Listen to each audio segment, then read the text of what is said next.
Alors, la question qu'on a, c'est penses-tu qu'en tant qu'entrepreneur, il faut toujours vouloir grandir davantage?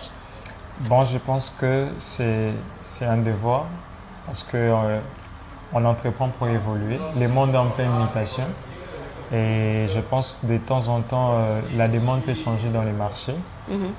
Autrefois, ici au Congo, les mamans, aux années 60, elles portaient des pagnes. Et au fil du temps, la mode a changé, ce sont des jeans. Et il y avait des entreprises qui évoluaient. Et puis, ils n'ont pas voulu suivre la tendance actuelle du marché. Et puis, la plupart ont fermé. Et moi, je pense, partant de cet exemple, je pense que pour tout entrepreneur, il est vraiment demandé de grandir et de voir les réalités qui se passent dans les marchés, les réalités qui se passent dans le monde et en pleine évolution. Alors, de mon côté, je pense que nous avons les devoirs. Moi, comme on parle en management, chaque entreprise, après 5 ans, doit changer, doit innover sur quelque chose, sur un secteur. Et c'est le devoir de tout entrepreneur de s'évaluer. Mais je vais te couper alors parce que tu as dit un truc intéressant quand tu parlais des pagnes et des jeans. Mais du coup, tu trouves qu'il faut toujours suivre la tendance? Est-ce que tu trouves que chaque entrepreneur doit faire quelque chose qui est tendance ou bien est-ce qu'il peut inventer quelque chose? Quand je parlais des tendances, j'ai dit par exemple l'entreprise était plus spécialisée dans la fabrication de pagnes.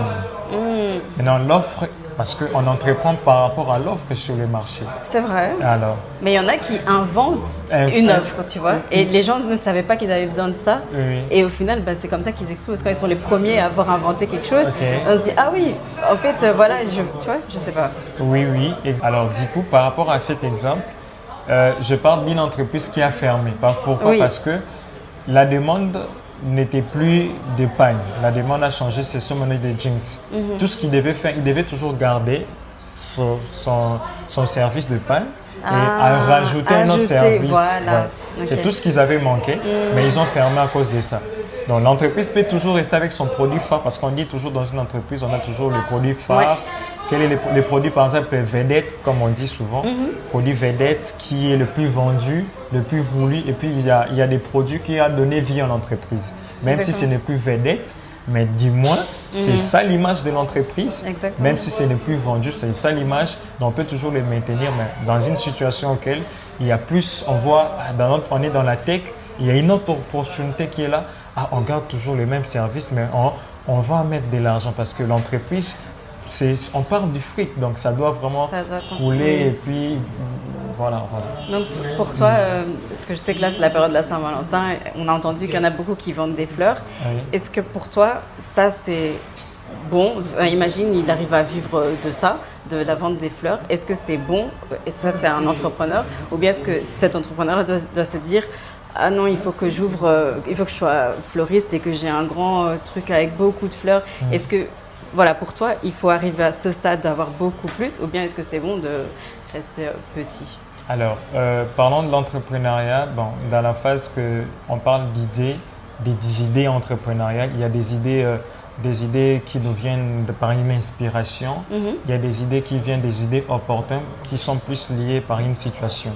Alors, comme on est dans un contexte, c'est la Saint-Valentin, où tout le monde veut s'en procurer, par exemple, de fleurs. Alors, du coup, c'est un marché que tout le monde veut saisir. Et je ne pense pas que bâtir une entreprise en vouloir faire, par exemple, vendre des bouquetiers, vendre des fleurs et tout ça, bon, il faut voir la période, parce que quand cette période va finir, si vous n'avez pas plus de grand public, si vous allez vous écouler. Mais du moins, ça peut être une opportunité de saisir, par exemple, la période pour laquelle on est, la saison, pour s'arracher parce qu'il y aura de la demande. Alors, du coup, si vous avez la capacité d'offrir à ces gens quelque chose, vous pouvez vous positionner, mais dire que bâtir une entreprise par rapport à une seule opportunité, une saison. Mais après, je te coupe parce que les fleurs, c'est quelque chose qu'on peut aussi offrir à un anniversaire. À un deuil, on amène des fleurs. Il n'y a pas que la Saint-Valentin. À l'hôpital, parfois, on amène des fleurs. Donc, c'est pas forcément juste la saison Saint-Valentin. Ça peut être différent. Donc, voilà. Oui, moi, je suis d'accord. Je suis très d'accord parce que déjà, il faut faire l'étude et par rapport à la culture aussi. Voilà. La culture belge, c'est pas comme nous ici à Ken, on n'est pas coutumier aux fruits de fleurs. Des fleurs, C'est voilà. à temps en temps. Chez nous, là, quand tu bats ta femme, même pardon à la bouche, ça sort pas. Mais en Europe, c'est pas ça. En Europe, c'est ah chérie, désolé, je te donne la fleur et puis. Oui, ce qui est pas bien aussi. Hein. Les fleurs, ça pardonne pas ça tout. Pardonne pas. Mais c'est vrai qu'ils le font. Bien qu'ils le font juste pour quand même. Et puis en même temps, vous avez dit dans les hôpitaux, vous rendez visite à un proche, vous présentez des fleurs. Ouais. Nous, on n'est pas. C'est vraiment question de culture. Je pense que ça dépend de l'endroit où tu es. L'entreprendre, je pense qu'il faut vraiment faire une étude du marché environnemental. Exactement. Voilà, je crois qu'il faut faire une analyse qui est vraiment vaste, pastel, voir la politique, l'environnement, les points légaux, voir des avantages sur base de ça qu'on entreprend. Parce que sans ça, vous pouvez vous lancer et puis vous effondrer complètement. Merci beaucoup, Élie. Merci, Élie.